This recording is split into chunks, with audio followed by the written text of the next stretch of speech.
Prokuroria e posaçme kundër korrupsionit dhe krimit organizuar ka zhvilluar një operacion të përbashkët me autoritetet finlandeze kundër 4 grupeve kriminale për trafikimin e lëndëve narkotike. Prokurori i posaçëm Alfred Sheu bëri me dije se SPA kërkoi 11 masa sigurimi arrest me burg të gjithë shtetas shqiptar. Sheu bëri me dije se masat e sigurimit janë ekzekutuar për 9 prej tyre, ndërsa 2 persona të tjerë vijojnë të jenë në kërkim. Hetimi ka filluar mbi bazën e informacioneve të ardhura nga autoritetet finlandeze. Nga ana jonë është vlerësuar ky informacion dhe në qershor të vitit 2023 është regjistruar dhe procedimi penal. Nga ana e prokurorisë posaçme gjatë muajit maj është dërguar kërkesa për caktim mase sigurimi për 11 persona dhe nga gjykata e posaçme e shkallës së parë kundër korrupsionit dhe krimit të organizuar me vendimin numër 52 datë 2/6/2025 është pranuar kërkesa e prokurorisë posaçme duke caktuar masa e sigurisë për 11 persona, arrest në burg, parashikuar nga neni 238 i kodit procedurës penale. Menjëherë nga ana jonë janë nxjerrë prokurorët e posaçëm janë nxjerrë urdhrat e ekzekutimit duke ngarkuar me zbatimin e tyre hetuesit e byros kombëtare të hetimit dhe oficerët e policisë gjyqësore të detyrisë përgjithshme të policisë së shtetit. Si rezultat i veprimeve të shpejta, u bë mundur zbatimi i masës sigurimit deri më tani i 9 personave.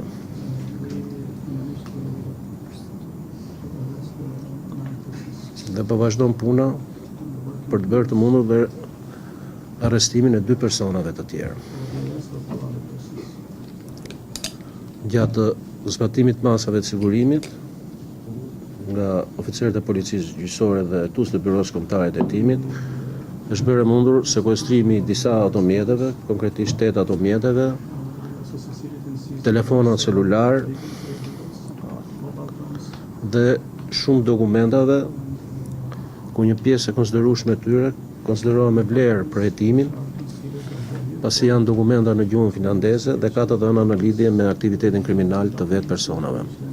Kreu i SPA Altin Dumani tha se organizatorët e grupit kriminal preferonin të rinin në Shqipëri dhe nga këtu drejtonin të gjithë aktivitetin kriminal. E veçanta e këtij hetimi, theksoi Dumani, është fakti se është hera e parë që konstatohet se grupet kriminale kanë në fokus drograt sintetike. Vjet të re te ky grup, ashtu siç edhe Hanse përmendi, është te këto grupe sepse faktikisht janë disa grupe, 4 grupe kriminale. Është kjo që e para aktiviteti shtrihet në vite. E dyta, organizatorët apo krijuesit e grupit preferonin të rinin në Shqipëri dhe nga këtu organizonin gjithë aktivitetin kriminal. Siç edhe përmendi zoti Sheu, sot janë gjykata ka lëshuar 11 masa sigurimi, të gjithë janë shtetat shqiptare. Sipas dhënave tona 10 ishin në Shqipëri dhe një nuk është në Shqipëri. Por e përmendi dhe Hans, janë 54 persona të proceduar dhe shumica prej tyre të dënuar në Finland.